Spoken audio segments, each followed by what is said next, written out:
I came home 3 days early to my cabin thinking I was going to surprise myself with a quiet weekend. You know, one of those rare little resets where you only hear wind in the trees and your own coffee brewing. Instead, I opened my front door and found a stranger wearing my sweatshirt, cooking pasta in my kitchen like she paid the mortgage. I'm not exaggerating. The stove was on. A pot was bubbling, and there were women's clothes hanging in my bedroom like the place belonged to her. When I said, "Who the hell are you?" she looked at me like I was the one trespassing. And that's the moment I realized this wasn't a mix-up. This was something uglier, something planned. And the person behind it? The HOA president, the kind of woman who smiles while she tightens a leash around your neck. All right, let me rewind, because if I just drop you into that kitchen scene, you won't understand why my chest felt like a live wire in that moment, or why I handled it the way I did. I'll change names and details because, yeah, I'm not about to hand certain people a playbook, but the bones of it are real enough to still make my blood boil. I've got a small cabin up in the mountains. I'll call the place Cedar Hollow. It's one of those gated vacation communities where everyone thinks they're buying peace and fresh air, but what they really buy is a lawsuit waiting to happen and a neighborhood watchdog with too much free time. I bought the cabin after I got out of a long relationship that didn't end in fireworks so much as a slow, quiet burn. I wanted a place that was mine. No arguments, no judgments, no one telling me how to live. I do security installs for a living. Alarms, cameras, access control, the whole thing. So the cabin wasn't just a getaway. It was my little sanctuary, my project, my quiet. The HOA at Cedar Hollow was something else, though. If you've ever lived under one, you already know what I'm about to say. They don't start with the big stuff. They start with small, nitpicky rules to see who blinks. Your trash can was visible for 12 minutes too long. Your pine needles are accumulating in a non-compliant manner. Your porch light is the wrong temperature shade. Stuff that sounds dumb until it hits your wallet for the 5th time. I mostly ignored it. I paid dues, stayed polite, kept my head down. I don't do drama. I do cameras and contracts. And that strategy worked fine until she showed up. Her real name wasn't Barbara. Let's call her Diane Carruthers. Diane was in her early 60s, tall, stiff posture, silver bob haircut that never moved, and eyes that always looked like they were measuring your worth. She moved into Cedar Hollow full-time after her husband died, and I'm not gonna lie. At first I felt bad for her. Losing someone changes a person. But grief doesn't excuse a power addiction, and within a month, she was running that HOA like it was her personal kingdom. She got elected president by promising safety and order. What she meant was control. She walked around the community with a clipboard and a little smug half-smile, like she was auditioning for a role as the sheriff of suburbia. If she caught you grilling past 8 p.m., she'd snap a photo and send you a fine. If your car wasn't parked perfectly straight in your driveway, another fine. If you weren't around to argue? Oh, even better for her. Now, I'm not a pushover, but I'm also not eager to start fights in a place I go to breathe. So I kept my distance. Hell, I barely talked to her. My cabin is tucked near the edge of the property line, kind of wooded, a little secluded. I like it that way. The last thing I wanted was to be on her radar. But you don't get to choose your radar with people like Diane. They lock onto whoever doesn't bow fast enough. The first time she came after me, it was over a camera. I'd installed a small outdoor cam by my front porch, nothing flashy, just a standard unit pointed at the driveway. She sent me a letter saying exterior surveillance devices required HOA approval. I wrote back politely with the county safety code and explained. It was a security device. She didn't respond. She just started sending more letters about other dumb stuff. Firewood stacked too close to the deck. A garden statue I don't own. I realized she was fishing. Then I got a work contract that took me out of town for 2 weeks. No big deal. I locked up the cabin, armed my system, and left. 3 days into the trip, I got a check-in email from Cedar Hollow Security. Not from the company, from the HOA. It was Diane. Subject line, Community Safety Notice. She wrote that my cabin had been flagged for a routine vacancy safety check because I hadn't notified the HOA about my absence and that she might need to ensure property security during extended travel. I read it twice. I didn't respond.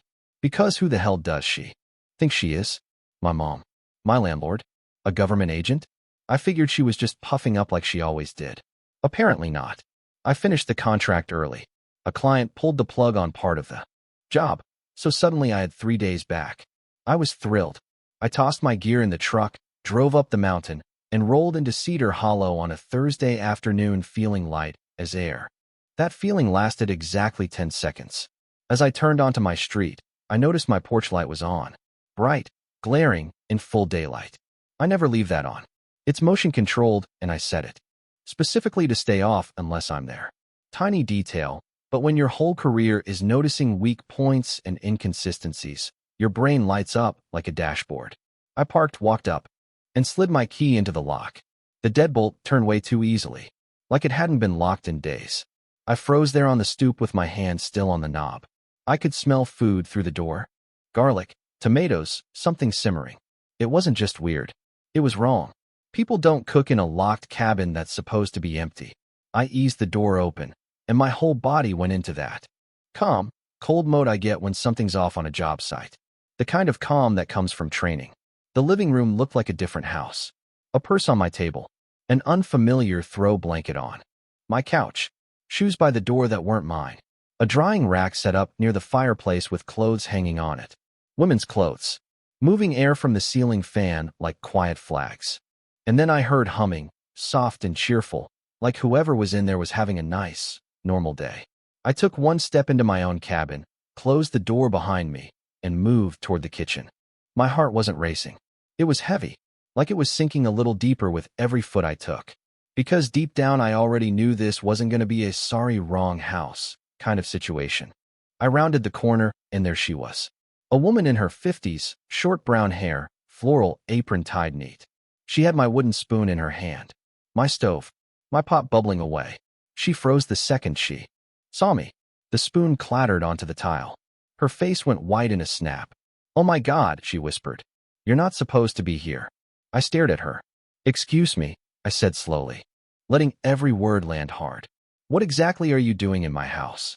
She gripped the counter like she was trying not to fall over. Then the words spilled out in a rush. "Diane said you'd be gone. For 2 weeks. She told me I could stay here until my situation got sorted. She said it was part of a community safety program. She has a key. She said she'd take care of everything." There it was. The name in my stomach. I glanced at the security panel on my wall. Black. Dead. Not disarmed. Powered down. These systems don't just shut off. Someone had opened the control box and killed the power. Someone with access and knowledge. My jaw tightened so hard it hurt. I looked back at her. "What's your name?" "Marcy," she said, voice shaking. "I'm sorry. I swear I thought it was okay." "She said you were helping." "Helping? Right."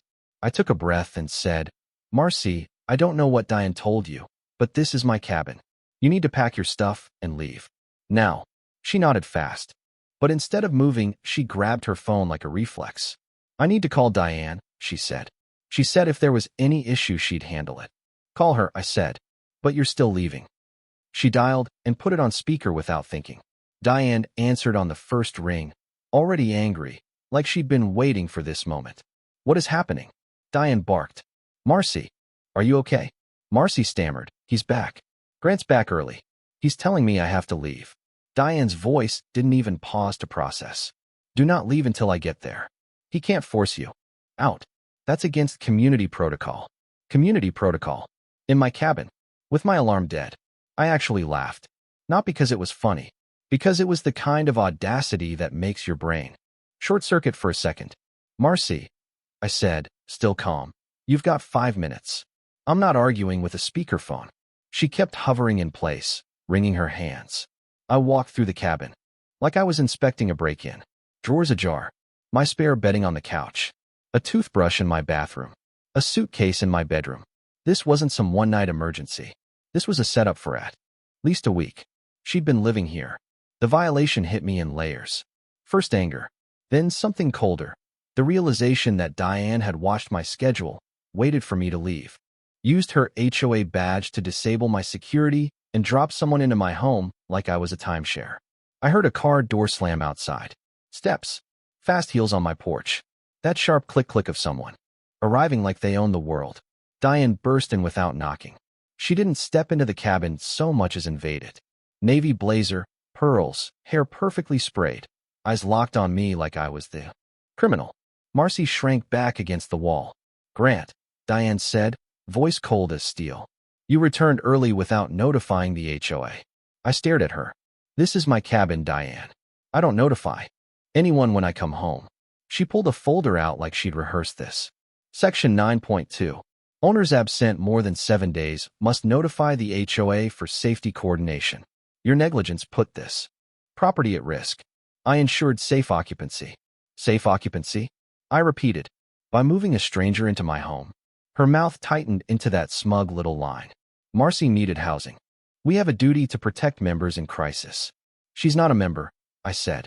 And you don't get to break into my cabin in the name of charity. The air turned sharp. The only sound was the refrigerator hum and Marcy's breathing. Diane stepped closer, her perfume cutting through the food smell. The HOA maintains emergency access, she said. It's standard. You killed my alarm. I said flat. You bypassed my locks.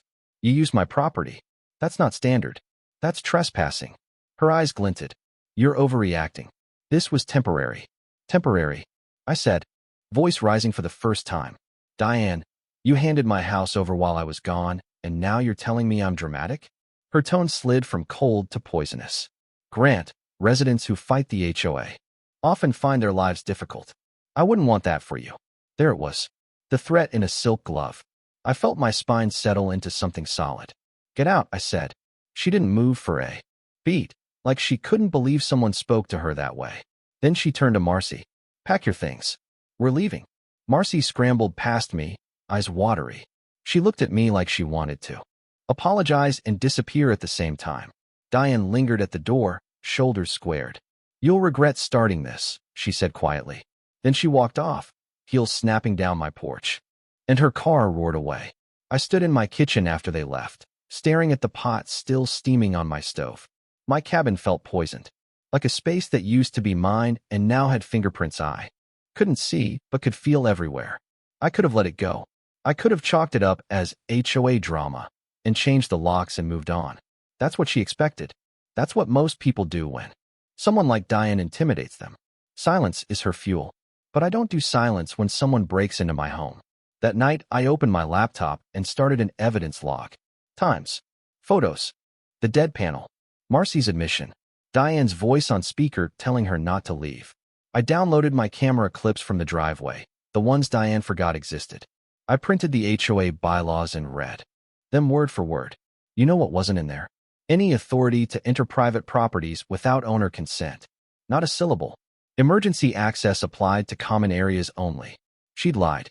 The next morning, I woke up to a violation notice taped to my door. Grass height exceeds 2.5 inches. I laughed out loud on my porch. I hadn't been home. My grass was fine. She'd already started her retaliation campaign. Fine. Two could play with paper. Instead of paying anything, I wrote formal rebuttals, attached photos from my trip showing the lawn trimmed before I left, timestamps. Everything. Then I stapled the rebuttals to a formal complaint about unauthorized entry, disabling a security system, illegal occupancy, and retaliatory enforcement. I CC'd the entire board. Then I started knocking on doors. Not to rally a mob, just to ask quietly, has Diane ever done a safety entry on your place? The first woman I asked, an older lady named Mrs. Larkin, went pale. You too, she whispered. She told me she'd left for 3 weeks to see her grandkids. Came back to dishes in the sink, a blanket on her couch she didn't own. Diane called it a standard check and charged her a fee. Another guy told me he came home to strangers' beer bottles in his trash and a missing toolbox. Another neighbor found a sticky note on his fridge once that said, "Thanks for the hospitality." Diane had fined him the next week for unsecured premises. By the third house, I wasn't shocked anymore. I was sick. Diane wasn't running safety checks. She was running side rentals. She was using fear and access as a business model. One of the neighbors finally said the quiet part out loud. She told me if I didn't cooperate, she'd bury me in fines. I believed him. I'd watched her try. Back home, my table turned into a crime map. Statements, dates, screenshots, everything lined up. I found a bank transfer Marcy had made that showed Diane's name on the account. Monthly payments. Not official HOA accounts. Personal. That's not community safety. That's fraud. That afternoon, my phone buzzed. Unknown number. I answered. Diane's voice slid through, low and sharp. You're making a big mistake. Drop this before you cause problems you can't fix. I didn't argue. I saved the voicemail and labeled it Exhibit 7. Then I sent a state law request for HOA financial records 2 years back and demanded an emergency meeting. Board members had 10 business days to comply. I copied everyone. I attached a summary of admissions and evidence, enough to make them sweat. You could feel the shift instantly. The vice president called me within an hour. Grant, Diane is losing it. We need to meet. The emergency meeting happened 2 nights later in the clubhouse. Packed house. Folding chairs full. People standing along the walls. Diane arrived late, like she was still in charge, dragging a man in a wrinkled gray suit she introduced as her lawyer.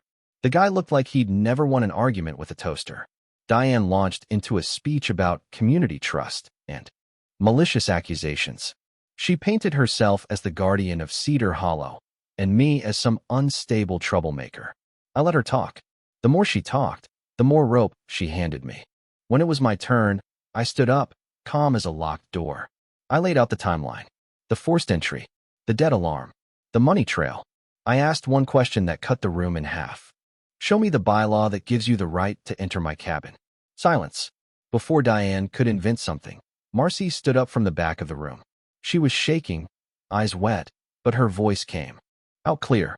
Diane charged me $300 a week to stay in Grant's cabin. She told me he'd never know. She told me to say it was a safety program. The room made a sound like a wave breaking. Gasps. Whispers. People turning to each other like they finally understood the weird feeling they'd been swallowing for months.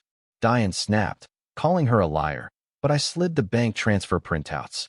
Across the table, 2 months of payments to Diane's personal account. The treasurer's face fell. The vice president looked like he'd been punched. Diane's lawyer shifted in his chair, sweating. I looked at him and said, "What's your bar number?" For the record. He blinked. "I'm not a lawyer," he muttered. "I'm her brother-in-law." The room half laughed, half gasped. That was it. The mask didn't just slip. It shattered. The board voted right there. Diane was suspended immediately pending investigation, her access revoked, financial audits initiated, and a formal report sent. To the county, Diane stormed out screaming, red-faced, knocking chairs over like a toddler who got told no. At the door she hissed, "This isn't over." Here's the thing about people like Diane. When they lose in public, they try to win in private. That same night, around midnight, my door rattled with pounding. I opened it to 2 police officers on my porch and Diane standing behind them. With a face that screamed rehearsed victim. "He threatened me," she said, voice trembling on command. "He said he had a gun." I didn't flinch. I invited the officers inside. I set my evidence, binder on the table, and calmly said, "Before you take a statement from me, you need to hear this." I played Diane's voicemail threat from earlier, the one where she told me to drop it or else. Then I showed them the evidence, the transfers, the statements, the camera footage. The officers' faces changed as they flipped through it. They weren't dealing with an HOA spat anymore. They were staring at a fraud case. Then Marcy, who'd shown up with neighbors for support, spoke up again. "She told me to lie to you," Marcy whispered to the cops. "She said he scared me. She paid my rent with his cabin." Diane lunged at her, screaming, and an officer caught her by the wrist like he was used to grabbing chaos out of the air. "Ma'am," he said, "that's enough." Right there in my living room, they cuffed her for trespassing, fraud, and filing a false report. She howled the whole way out, still convinced she was the star of the show, while the neighbors watched in stunned silence. After that, everything moved fast. The audit found 14 properties had been accessed without consent over 2 years. Tens of thousands in safety fees and rentals funneled into Diane's account. County charges stuck. The HOA board held new elections, rewrote bylaws, eliminated master key access entirely, and made every financial record public. And me? I changed my locks, rearmed my system, patched my door frame, and for the first time in months, I slept like my cabin was actually mine again.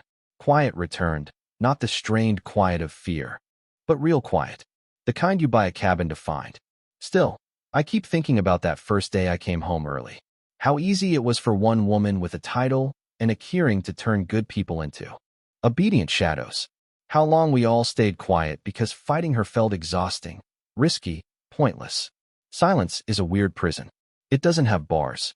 It just convinces you the door will hurt more if you open it. So here's my question to you. If you came home and found a stranger living in your place because someone in authority decided they could do it, what would you do? Would you call the cops right away? Would you go scorched earth like I did? Or would you swallow it just to keep the peace? And do you think I went too far or not far enough? Drop your take in the comments. I want to hear where you draw the line between community rules and personal rights, between helping out and straight-up abuse, between justice and revenge. Because I promise you, somewhere out there, there's another Diane holding a clipboard, waiting for the next person who thinks staying quiet is safer than speaking up.